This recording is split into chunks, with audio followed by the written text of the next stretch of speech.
Bonjour mes frères et sœurs, et nous continuons, chapitre 27, et nous sommes rendus à la mort de Jésus. Hier a été crucifié, aujourd'hui on va le voir mourir sur la croix. Notre Père du ciel,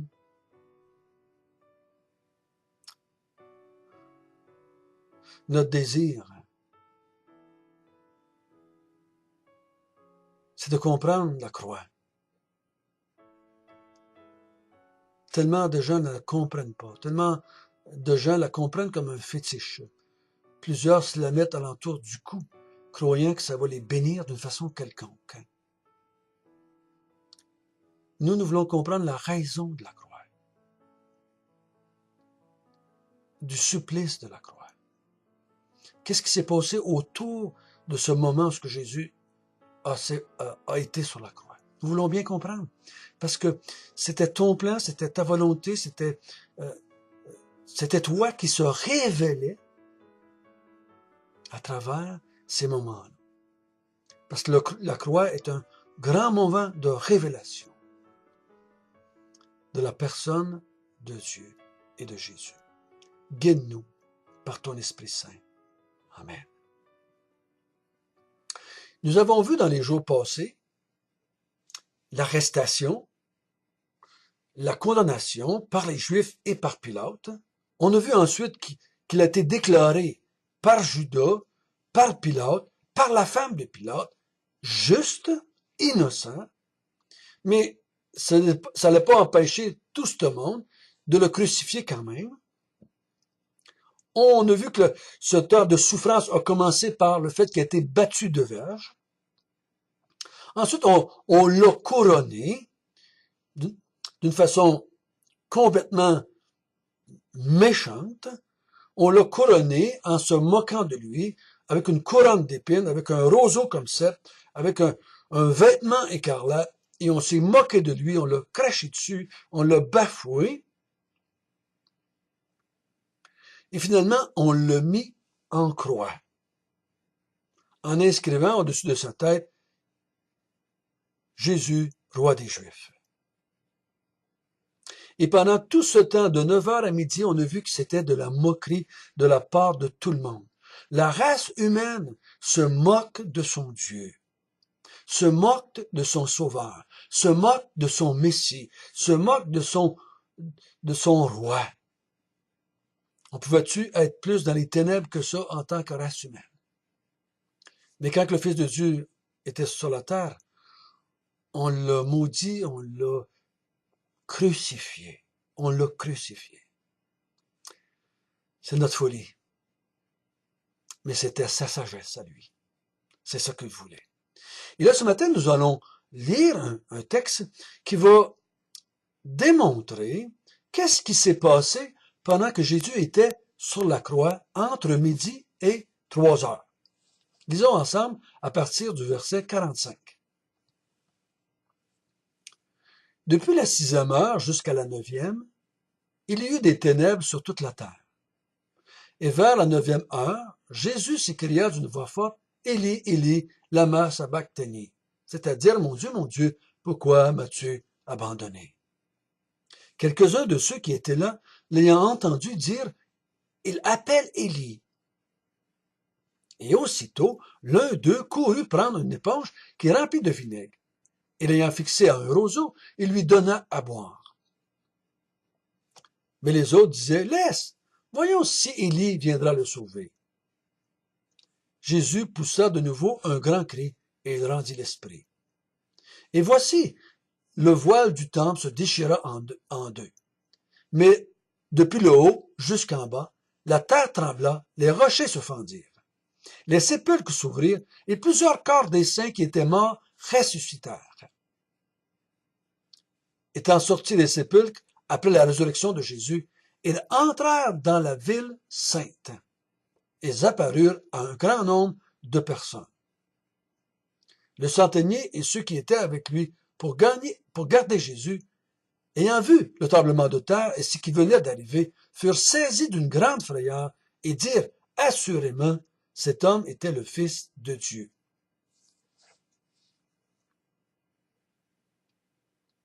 ce qui a entouré la croix de Jésus, ce qui s'est passé était tellement extraordinaire et spécial et spectaculaire que le centenier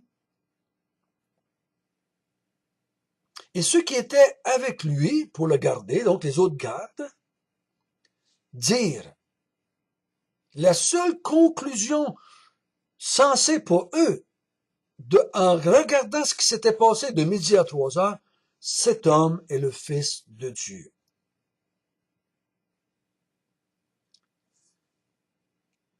J'ai intitulé cette petite vidéo « La mort du roi le divinise ». Ça fait de lui Dieu. Ces hommes-là en ont vu des gens mourir à la croix. C'était pas les premiers qu'ils crucifiaient. C'était pas les derniers non plus. Mais ce qui s'est passé autour divinise Jésus. Fait de lui le Fils de Dieu mourant sur la croix. La première chose qu'il voit, c'est les ténèbres.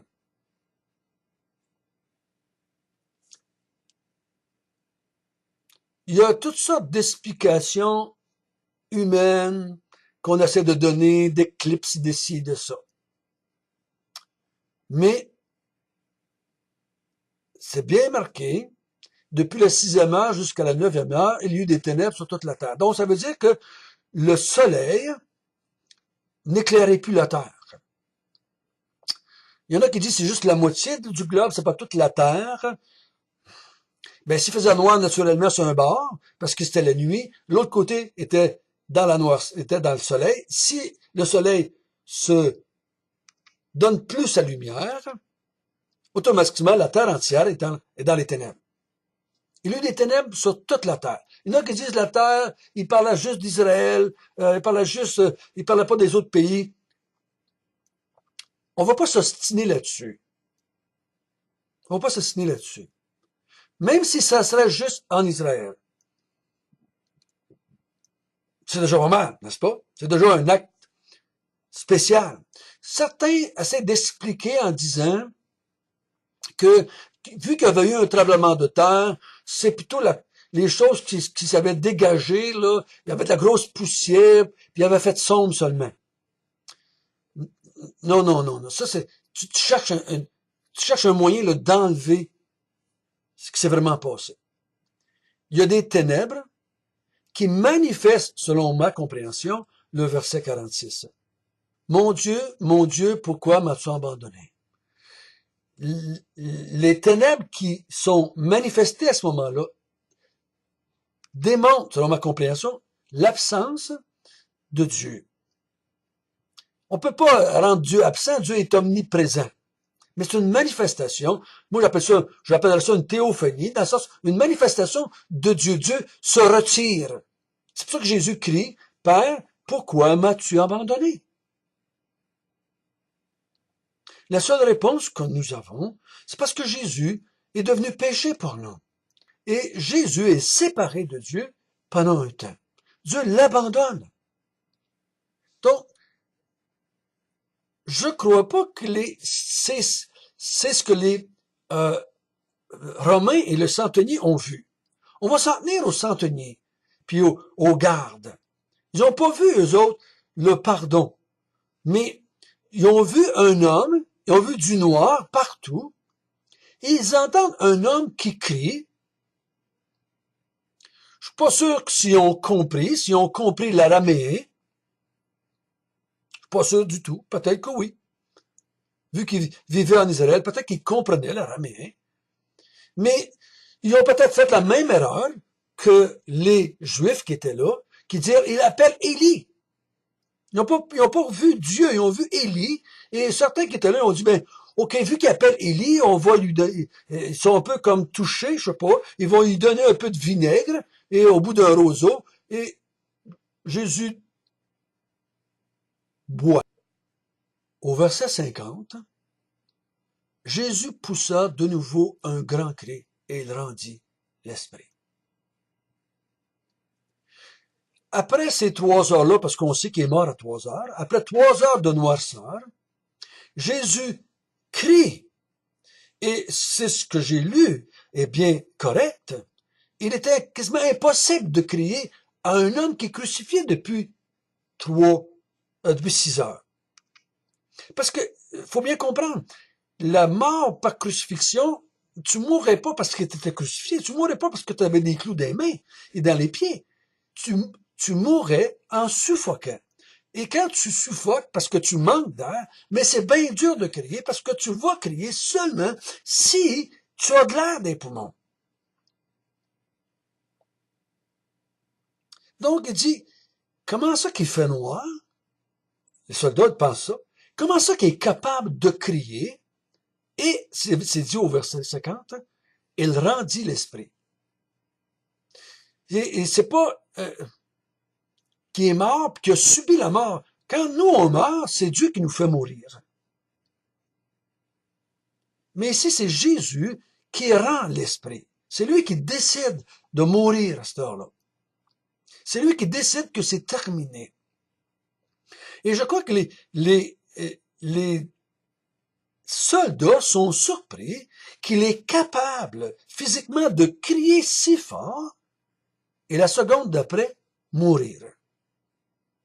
Normalement, s'il avait eu la constitution physique assez forte et la capacité de crier, c'est parce qu'il n'était pas rendu au bout de sa corde. Il n'était pas rendu au bout de la corde. Il était encore capable de crier, donc il n'était pas en train de suffoquer. Donc il ne devait pas mourir si vite que ça. Mais il crie, et la seconde d'après, il meurt.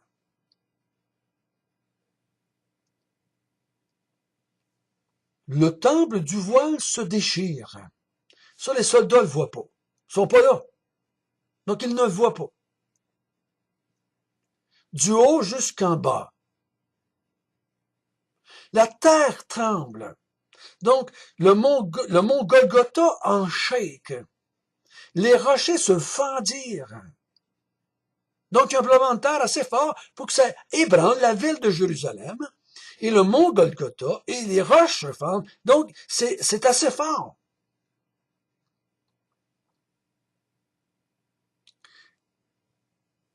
Verset 52 dit que les sépulcres s'ouvrirent parce que ça tremble, les sépulcres s'ouvrent, les sépulcres, les pierres qui sont éroulées tombent, ça brise les sépultures. Et plusieurs des corps des saints qui étaient morts ressuscitèrent. Donc, il y a des résurrections à ce moment-là où est-ce que Jésus a crié, et ayant crié, la terre tremble, les roches se fendent, les sépulcres sont ouverts à cause du tremblement de terre. Au verset 53, il dit, étant sortis des sépulcres après la résurrection de Jésus, ils entrèrent dans la ville et apparurent un grand nombre de personnes. On a l'impression, en tout cas, quand on lit simplement le texte, qu'ils sont restés dans les sépulcres. Ils sont ressuscités, mais comme si elle allait rester là. C'est après la résurrection de Jésus, donc. Est-ce qu'ils sont ressuscités puisqu'ils sont sortis tout de suite, et c'est après la résurrection qu'ils sont entrés en ville? Peut-être aussi. Mais c'est que les gens font, ici ce que Matthieu fait, c'est qu'il relie ces résurrections-là au moment où ce que Jésus est mort. Est-ce qu'il y a eu des morts? Parce qu'on sait qu'autour du mont Golgotha, étant allé moi-même, mais la Bible nous en parle aussi, que Jésus a été déposé dans un sépulcre qui était pas loin du mont Golgotha. On voit autour du mont, il y a des sépulcres là, autour. Est-ce que les soldats ont vu les sépulcres ouvrir et des morts ressuscités? Est-ce qu'ils ont vu ça? Peut-être. Peut-être qu'ils ont vu cela. Mais une chose est certaine, Matthieu le met ensemble. Donc, la noirceur, le grand cri, rendit l'esprit, les tremblements de terre, les roches qui se fendent, les sépulcres qui s'ouvrent, les morts qui ressuscitent, et qui rentrent en ville, mais seulement qu'après 3 jours. Donc, ils sont peut-être sortis des tombeaux tout de suite, et ils ont rentré en ville, parce que Golgotha est un peu en dehors de la ville. Tout ça mis ensemble, centenier et les gardes disent, cet homme est vraiment le Fils de Dieu. Ils divinisent le Jésus, le mort sur la croix. Ils disent il était vraiment le Fils de Dieu. Et le Fils de Dieu veut dire la même nature de Dieu. C'est un être divin. Faisons attention. Nous sommes des fils et des filles de Dieu par adoption. Et lui est fils de Dieu par sa nature. Donc les soldats et les gardes et le centenier, à cause des événements qui ont entouré la mort de Jésus, le font fils de Dieu. Nous qui lisons cela des milliers d'années après, et qui croyons que les Écritures sont vraies, si on nie les Écritures, c'est pas vrai ce qui est arrivé là. Mais si on croit aux Écritures et que c'est arrivé, nous autres aussi on peut dire, il était vraiment le Fils de Dieu.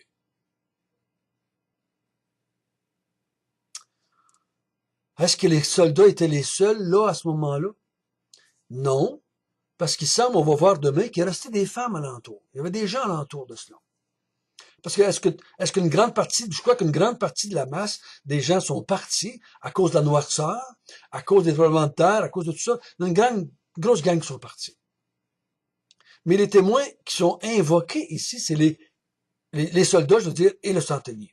Mais à partir du verset 55, on voit qu'il y a des femmes qui regardent de loin. Donc il y a des témoins de tout cela. Nous, on est témoins par les Écritures. Et croyant aux Écritures, nous sommes convaincus que cet homme mort à la croix, qui avait été déclaré Messie par les Écritures, Matthieu nous a convaincus qu'il était le Messie qui devait venir. Mais ici, il nous convainc que le Messie qui était sur la croix, le roi d'Israël, était aussi fils de Dieu. Il était aussi fils de Dieu. Donc, celui qui est mort, c'était Jésus, un homme, Jésus, fils de David, Jésus, fils de l'homme, Jésus, fils de Dieu, Jésus, roi d'Israël. C'est lui qui est sur cette croix.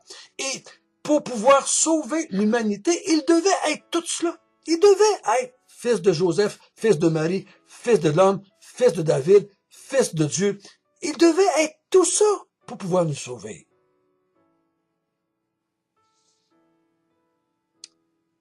Et il l'a accompli. J'aimerais vous dire, mes frères et sœurs, que demain, il n'y aura pas de vidéo. Le texte, à partir du verset 55, s'attache plutôt, selon moi, à la résurrection, que nous allons voir la semaine prochaine, et le départ de Jésus. Donc, lundi, nous allons recommencer à partir du verset 55. Bonne fin de semaine à chacun de vous. Notre Père du ciel, béni sois-tu, que tu as envoyé ton Fils sur la terre, afin qu'il meure de cette croix infâme, afin de pouvoir établir ton royaume, sauver tes élus, afin qu'ils puissent te glorifier pour l'éternité. Au nom de Jésus. Amen.